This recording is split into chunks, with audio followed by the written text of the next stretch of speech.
പ്രിയപ്പെട്ടവരെ, യേശുക്രിസ്തുവിന്റെ നാമത്തിൽ നിങ്ങൾക്കെന്റെ സ്നേഹം നിറഞ്ഞ ആശംസകൾ. ഇത് ഇംഗ്ലണ്ടിലെ ലണ്ടൻ എന്ന സ്റ്റേറ്റിലെ പ്രധാനപ്പെട്ട സ്ഥലത്തിലുള്ള ജോൺ വെസ്ലി എന്ന വ്യക്തിയുടെ ചാപ്പലാണ്. ഈ ചാപ്പലിന്റെ മുന്നിൽ അദ്ദേഹത്തിന്റെ പ്രതിമ വെച്ചിരിക്കുന്നു. അവിടെ നിന്നാണ് ഞാൻ നിങ്ങളോട് സംസാരിക്കുന്നത്. ആരാണ് ഈ ജോൺ വെസ്ലി എന്ന് ചോദിച്ചാൽ, 18-ാം നൂറ്റാണ്ടിൽ ഇംഗ്ലണ്ട് എന്ന രാജ്യത്തിന്റെ ഉണർവിനായി ദൈവത്താൽ ഉപയോഗിക്കപ്പെട്ട ഒരു ശക്തനായ ദൈവദാസൻ.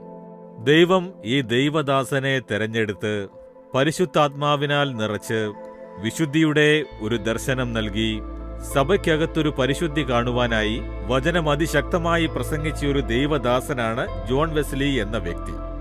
അതുമാത്രമല്ല, അദ്ദേഹം ആ കാലത്ത് കുതിരയിൽ സവാരി ചെയ്താണ് ശുശ്രൂഷ ചെയ്തിരുന്നത്. ഇന്നത്തെ പോലെ അന്ന് വാഹന സൗകര്യങ്ങളില്ലായിരുന്നു. കുതിരപ്പുറത്ത് യാത്ര ചെയ്ത് 2,50,000 മൈലുകൾ കുതിരപ്പുറത്ത് യാത്ര ചെയ്ത് സുവിശേഷം അറിയിച്ചു.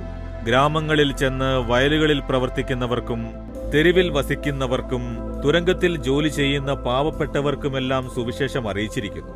സഭയിൽ വിശുദ്ധിയെക്കുറിച്ച് വളരെ വ്യക്തമായി പറഞ്ഞ് പരിശുദ്ധാത്മാവ് അതിശക്തിയോടെ പ്രവർത്തിച്ച് ഒരു വിശുദ്ധ സൈന്യത്തെ ഉരുവാക്കി. അങ്ങനെ ഉപയോഗപ്പെടുത്തിയ വ്യക്തിയാണ് ഈ ജോൺ വെസ്ലി എന്ന വ്യക്തി. ഈ പ്രതിമയിൽ ഇങ്ങനെ എഴുതി വച്ചിരിക്കുന്നു, വേൾഡ് ഈസ് മൈ പാരിഷ്.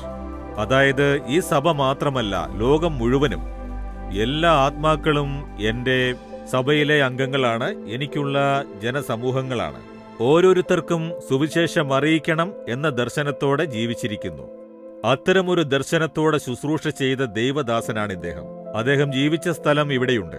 അദ്ദേഹം ഇവിടെ വെച്ച് തന്റെ 88-ാമത്തെ വയസ്സിൽ മരണപ്പെട്ട് ഈ ചാപ്പലിന്റെ പിൻഭാഗത്ത് അടക്കം ചെയ്യപ്പെട്ട കല്ലറ ഇപ്പോഴുമുണ്ട്. ശരി, ഇന്ന് ദൈവം എനിക്ക് തരുന്ന വചനം എന്താണ്?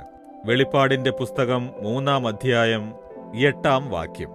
ഇതാ, ഞാൻ നിന്റെ മുന്നിൽ ഒരു വാതിൽ തുറന്നു വെച്ചിരിക്കുന്നു, അതാർക്കും അടച്ചുകൂടാ. ദൈവം നിങ്ങളെ നോക്കി പറയുന്നു, വാതിൽ അടച്ചിരിക്കുന്നുവല്ലോ. ബിസിനസിന്റെ വാതിൽ അടയ്ക്കപ്പെട്ടിരിക്കുന്നു, ജോലിയിലെ പ്രൊമോഷൻ അടയ്ക്കപ്പെട്ടിരിക്കുന്നു, പഠിപ്പിനുള്ള വാതിൽ അടയ്ക്കപ്പെട്ടിരിക്കുന്നു എന്ന് വിഷമിക്കുകയാണോ? ദൈവം പറയുന്നു, നിന്റെ മുന്നിൽ ഇതാ ഒരു വാതിൽ തുറന്നു വെച്ചിരിക്കുന്നു. ഞാൻ നിനക്ക് തുറന്നു വയ്ക്കും, ആർക്കും അത് അടയ്ക്കാൻ സാധിക്കില്ല. ശുശ്രൂഷയ്ക്കായി യേശു നിങ്ങൾക്കൊരു വാതിൽ തുറന്നാൽ ആർക്കാണ് പൂട്ടാനാവുക?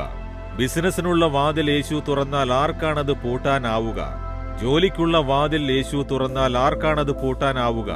നിങ്ങളുടെ കുടുംബം, നിങ്ങളുടെ ചിലവ്, വരുമാനത്തിനുള്ള വഴികൾ എന്നിവ ദൈവം തുറക്കുമ്പോൾ ആർക്കാണത് പൂട്ടാനാവുക? ഞാൻ വാതിൽ തുറന്നു വെക്കുന്നു, ആർക്കും പൂട്ടാനാവില്ല, ഭയപ്പെടേണ്ട എന്ന് ദൈവം പറയുന്നു.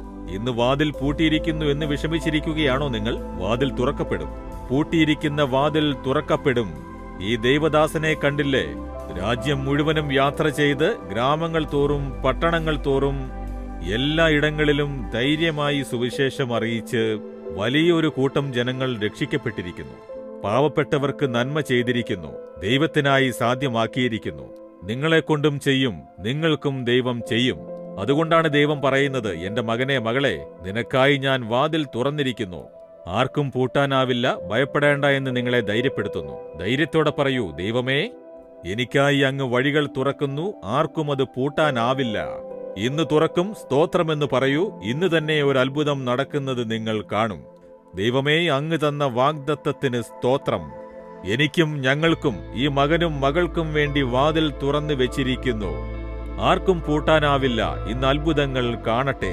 യേശുവിന്റെ നാമത്തിൽ പ്രാർത്ഥിക്കുന്നു. ആമേൻ, ആമേൻ.